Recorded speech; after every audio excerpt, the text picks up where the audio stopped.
Page 50, Soldier's Joy, or Hornpipe. It's a fun piece. On page 50, they're introducing you to the E-flat major scale. E-flat major has three flats. The B-flat's always first, and the E-flat's always second. Now we're adding a third, and that is the A-flat. So I suggest you go to my scale video on E-flat major and learn that scale, one octave up and down. Learn the fingering, learn which notes are in the scale. That makes playing in that key so much easier because you already know what black keys to use. And while you're there, you just as well go ahead and do the C minor scale also, because it also has three flats. And do that.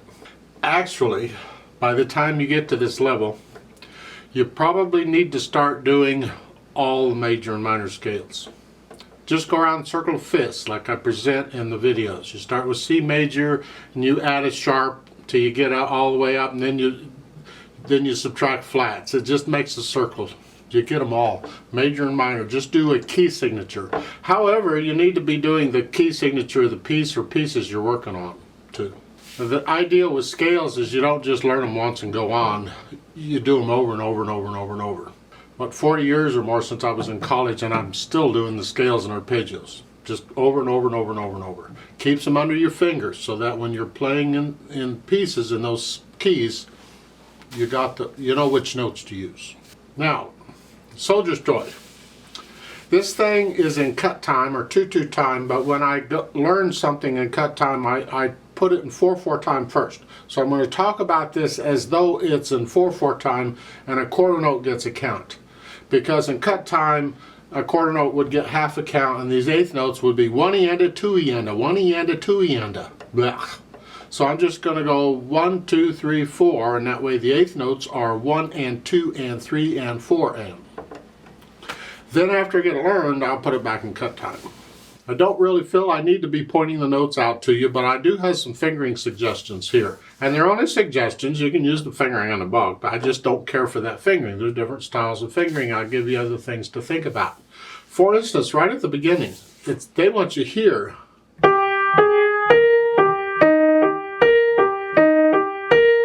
Here.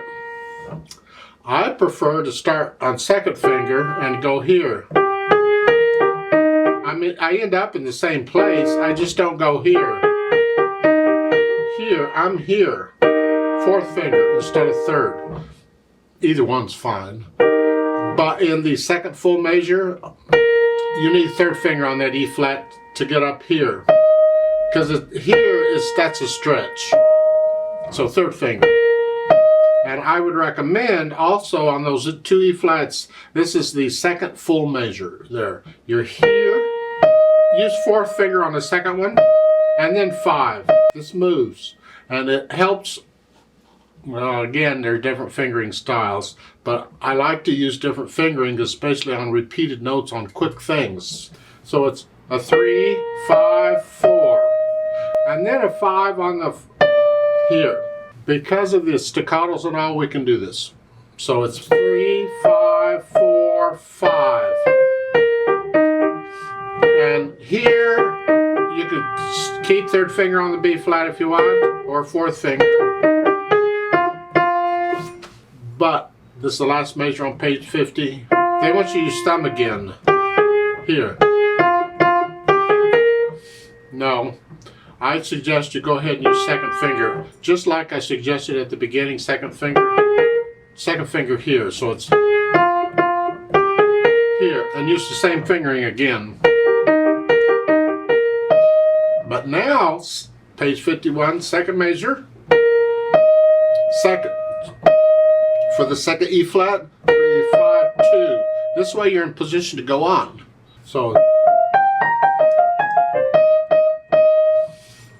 So forth. Second line at the end, the last measure, you're here.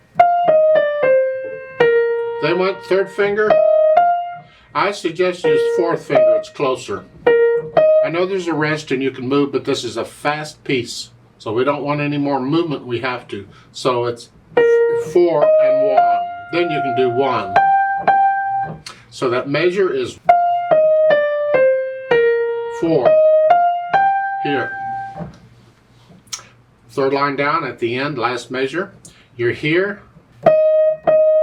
I recommend, you see you have an 8VA over the 8th notes. That means you got to go up an octave up to here.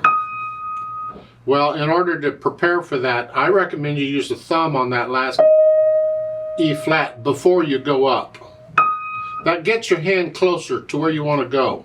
Because otherwise you're here and you got to go up to here. You're moving a ways. But if you get your thumb here, you're closer. And then you can reach up. And I use 2-3. They got 3.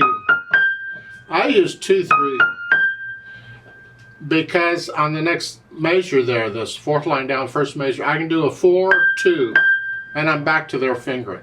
That's all. So I'm just accommodating this move. So it's here and then here, here and here, so forth. At the end of the fourth line, you're here. Then the 8VA goes away. You come back down here. You can, because you ended here, just come down here. It's thumb and then 2. So again, fourth line down on page 51, last measure. You're here. Then come down here, thumb, 2, and you're back to what they're doing.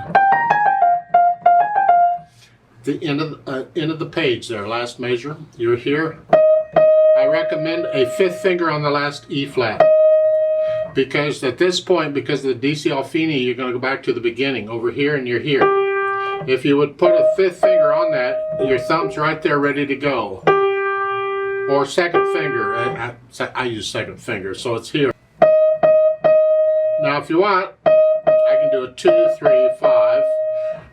Whatever finger you want, just get 5th finger on the last E flat. This way you're ready to go back to the beginning here. So forth.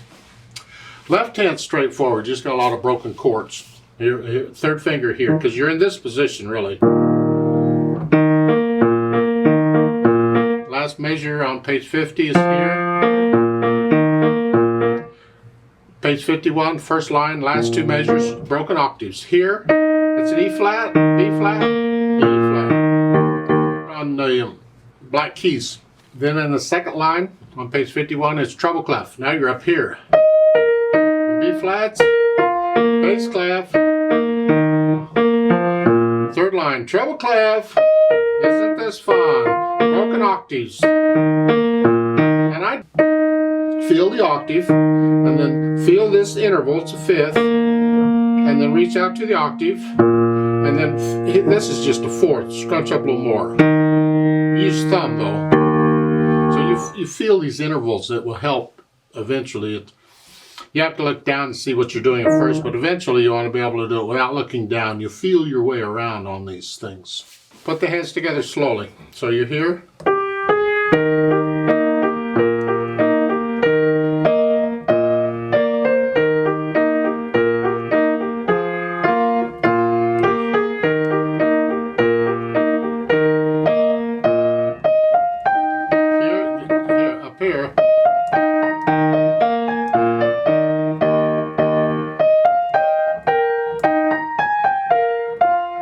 The idea. So go through and put the hands together, and again I play everything connected as best I can at first, more or less. And then once I get rid of the hesitations, so it can be a nice slow beat.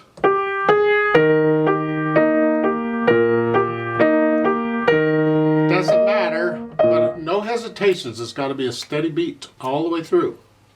Then we can add the articulation. A nice, I would recommend, because this is so fast, use finger if you can. Although here, just a nice light on these staccatos. And you see underneath the staff there at the bottom of page 50, in the middle of the line, it says simile. That means continue doing what you've been doing, or continue in a similar style. And what they're referring to depends on where it is in the music, because it could refer to most anything. Since it's referring to underneath the bottom staff and they don't put any more staccatos in, it's referring to the staccatos. They're saying continue to do the staccatos. and here. There's short staccatos. All the way through.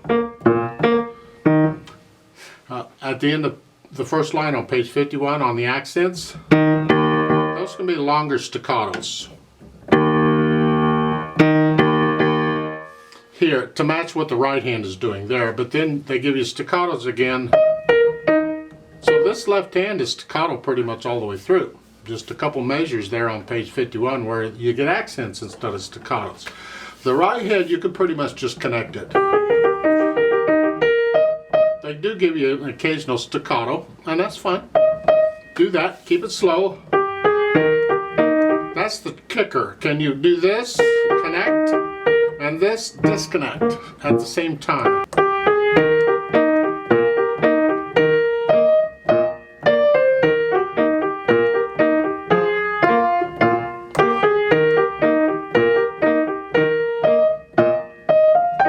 So forth all the way through, and then the accent's a little extra. Those are long staccatos there, just separate them. Second line on page 51, and connect the eighth notes. So it's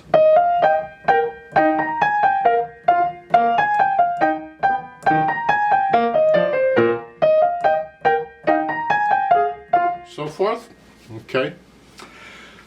Then you can go back and add the dynamics. That applies to the melody, which is the right hand, loud, whatever you think loud is. Keep this left hand in the background.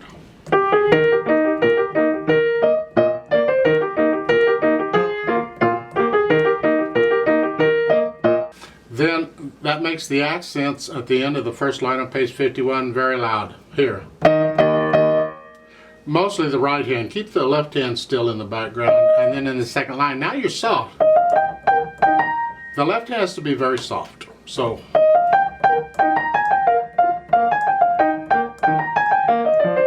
and at the end of the second line, now you're loud. Here, but the left hand, keep it in the background.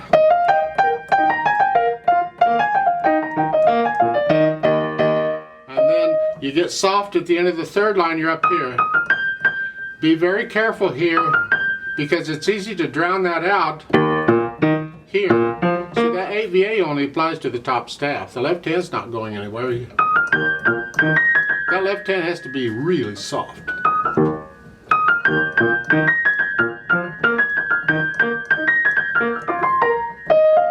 And then you're loud at the end.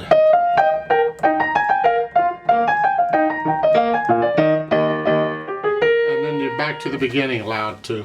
The fine, by the way, is at the end of the first line on page 51. So when you can play that at some speed, nice and slow, whatever it takes, everything's there, all the staccatos and accents, the dynamics are in, then you can think about the speed. Let's put it back in cut time. Want to feel it in 2. 2, 1, 2, 1, 2, 1, 2. 1, 2, 1, 2.